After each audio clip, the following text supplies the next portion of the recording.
probablemente estés al tanto del destino fatal que sufrió el Cholo debido a su traición al grupo denominado Las Cuatro Letras. No obstante, ¿qué condujo al heredero de El Chapo a enfrentar un final tan abrupto y público? Aún más crítico, ¿qué acontecimientos se desencadenaron en sus últimos instantes? Quédate hasta el final ya que desvelaremos todo lo que ocurrió con estos acontecimientos tan brutales. Comencemos. El heredero del cártel de Sinaloa, a menudo caracterizado como la organización de narcotráfico más amplia y predominante del mundo, lidera una intrincada malla de actividades transfronterizas y se responsabiliza por el envío de innumerables volúmenes de estupefacientes cada año. Una herencia de tal envergadura y poder sin duda necesita de un heredero para continuar su legado, y El Chapo eligió a su primogénito, Edgar Guzmán López, para tal fin. Desde el día 29 de mayo de 1985, Edgar se encontró sumergido en un entorno lleno de dominio, influencia y peligros en cada vuelta.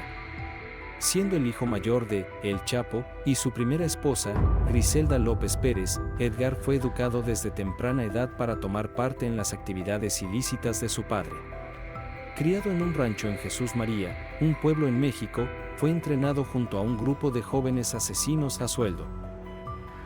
Bajo la guía de su padre, y todavía en su adolescencia, circulaban especulaciones de que Edgar estaba encargado de ciertas facetas de la operación del cártel de Sinaloa. A pesar de ser el heredero predilecto de un imperio despiadado, Edgar era distinguido por su modestia y su disposición tranquila. Además, demostraba interés por la educación, matriculándose en un colegio público y emprendiendo estudios en administración de empresas. Edgar simbolizaba la generación emergente de traficantes en México, conocidos como Narco Juniors, herederos directos de los magnates del narcotráfico que han dejado huella en la nación desde épocas remotas, particularmente desde los años 70. A diferencia de sus predecesores, estos jóvenes elegían un camino diferente, asistiendo a instituciones de renombre, en ocasiones hasta en el extranjero, para obtener una formación avanzada en el ámbito empresarial. Todas estas cualidades notables, junto con la confianza que su padre había depositado en él, colocaron a Edgar en la posición de ser el sucesor evidente al mando del cártel de Sinaloa. Sin embargo, el destino le reservaba un final trágico a Edgar, quien fue asesinado de forma repentina antes de alcanzar la edad de 21 años. El heredero encontró su fin el 7 de mayo de 2007, en vísperas del Día de las Madres, momento en el cual Edgar se encontraba entusiasmado organizando una celebración fastuosa para su amada madre. Se había dirigido a un complejo comercial en Culiacán, Sinaloa, con el objetivo de comprar obsequios para la conmemoración, acompañado por su primo César Ariel Loera y su amigo Arturo Mesa Cázares, hijo de Blanca Margarita Cázares, también denominada La Emperatriz. Al salir del establecimiento, un ruido ensordecedor y una visión aterradora los tomaron por sorpresa. Un cartel publicitario sobre la entrada del centro comercial se incendió violentamente después de ser impactado por un proyectil de granada. Más de 40 individuos armados, portando rifles automáticos y vistiendo chalecos a prueba de balas, descendieron de sus vehículos con intenciones claramente mortales. Los jóvenes intentaron huir hacia sus autos, pero fue en vano. Sin previo aviso, los agresores desataron una tormenta de balas a corta distancia, disparando más de 500 veces hacia las víctimas desarmadas, arrebatando sus vidas instantáneamente. Los asaltantes se dieron a la fuga rápidamente en sus vehículos, dejando atrás los cuerpos irreconocibles esparcidos por el suelo. No obstante, la muerte de Edgar alberga detalles más complejos de lo inicialmente aparente, un tema que profundizaré más adelante. En cualquier caso, la noticia de su fallecimiento sacudió a toda la nación. La tristeza que invadió a su padre, El Chapo, fue tan intensa que ordenó comprar todas las rosas de Culiacán para el funeral de Edgar, vaciando el stock de las floristerías y dejándolas sin provisiones para el Día de las Madres. La preeminencia de El Chapo lo hacía ajeno a las necesidades de los demás. Durante la ceremonia fúnebre, un afamado cantante mexicano interpretó un corrido titulado 50,000 rosas, que relataba el suceso desde la perspectiva de El Chapo. Manifestando su dolor profundo, mis hijos son el eje de mi vida, me aportan alegría pero también pesar. Edgar, tu vacío se percibe en el alma, fuiste mi aliado, mi sostén sin condiciones. Por otro lado, la madre de Edgar estaba sumergida en la frustración. Al dialogar con los medios mexicanos, expresó su malestar por la continua demonización de sus hijos como integrantes del narcotráfico. Estaba exhausta de ser asociada con la notoriedad de su esposo y deseaba desligarse de esa reputación con su familia. En lo que respecta a los ciudadanos de Sinaloa, el miedo a posibles venganzas de El Chapo tras el homicidio de su hijo provocó la adopción de un toque de queda autoimpuesto, dada la atmósfera de tensión entre el cártel de Juárez y el cártel de Sinaloa en Culiacán, lo cual justificaba dicha medida precautoria. Este choque entre potencias del narcotráfico esgrimía una justificación razonable para el clima de incertidumbre. Sin embargo, Frida Muñoz Román, viuda del descendiente de El Chapo, aseveró en pronunciamientos a la prensa que los auténticos responsables del asesinato de su cónyuge, quienes dejaron a su hija huérfana de padre, eran mercenarios afiliados a los hermanos Beltrán Leiva. Te preguntarás quiénes son los hermanos Beltrán Leiva y cuál sería su motivo para atentar contra el hijo de El Chapo. Héctor Alfredo y Arturo Beltrán Leiva, figuras notorias en el bajo mundo criminal de México, se elevaron al poder hacia mediados de los años 80. Sin embargo, a lo largo de las décadas subsiguientes, ocuparon un perfil relativamente secundario en el ámbito del narcotráfico. Arturo Beltrán Leiva, líder de la fracción, y sus hermanos inicialmente fungieron como asesinos a sueldo para El Chapo mismo, evolucionando posteriormente en socios comerciales, en particular tras el encarcelamiento de El Chapo en un penal de máxima seguridad. Los hermanos se esforzaron en asegurar que el encierro entre rejas de El Chapo fuera lo más llevadero posible, hasta que éste logró una huida impresionante en el año 2001. La fricción entre ellos escaló cuando Alfredo, uno de los hermanos, fue detenido a principios de 2008.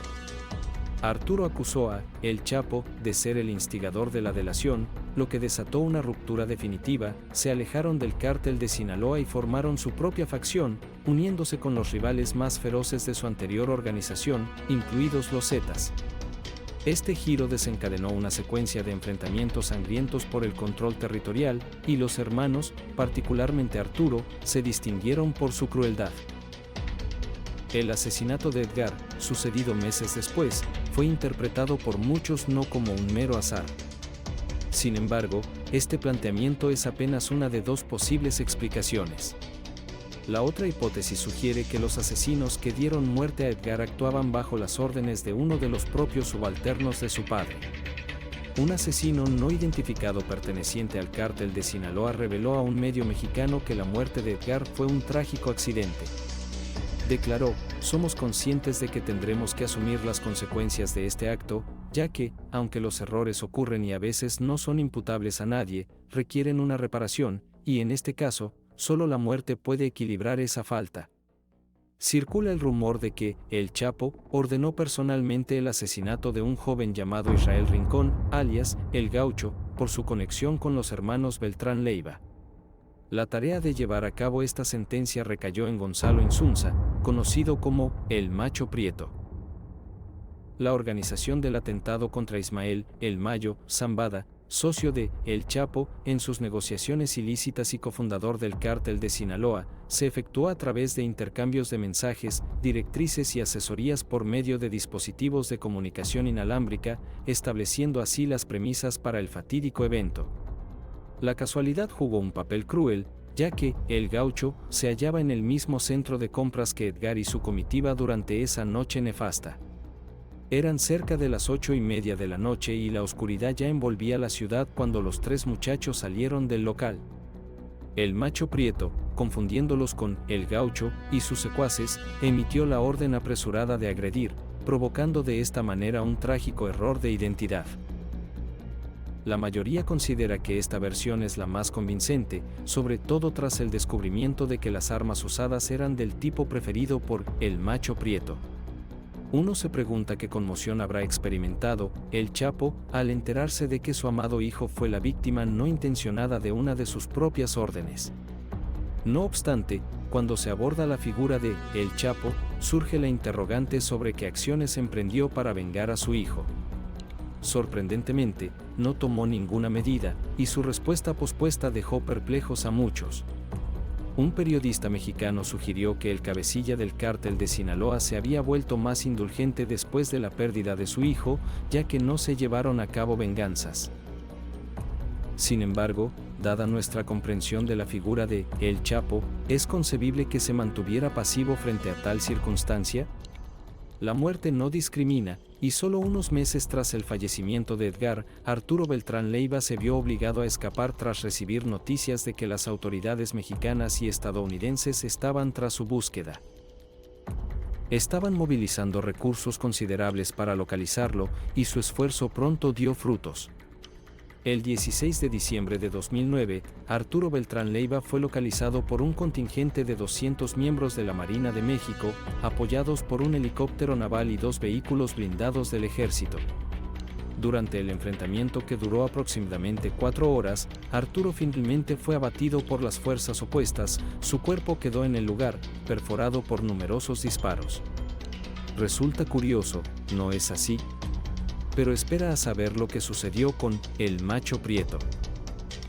Es intrigantemente curioso que ambos individuos hayan tenido destinos tan paralelos. No puedo evitar cuestionar si estas similitudes son simplemente coincidencias o si insinúan una posible intervención de El Chapo en ambas muertes. Después de todo, es ampliamente reconocido que El Chapo posee una influencia considerable dentro de los cuerpos de seguridad de México. Desde mi punto de vista, El Chapo decidió ejercer venganza, y fue su orden la que determinó el fatídico final de Edgar. Asimismo, fue su decisión la que marcó el desenlace de aquellos señalados por estar involucrados en el asesinato de su hijo. ¿Qué te han parecido estos acontecimientos sobre la muerte del hijo del Chapo Guzmán? Nos gustaría saber tu opinión en los comentarios. Por supuesto, dale me gusta y activa la campanita de notificaciones para estar al tanto de todas las informaciones relacionadas con los carteles mexicanos. Suscríbete si quieres seguir enterándote de los detalles de este insólito mundo a través de nuestro contenido gratis. Comparte con las personas a quien creas que les puede gustar esto. Hasta pronto.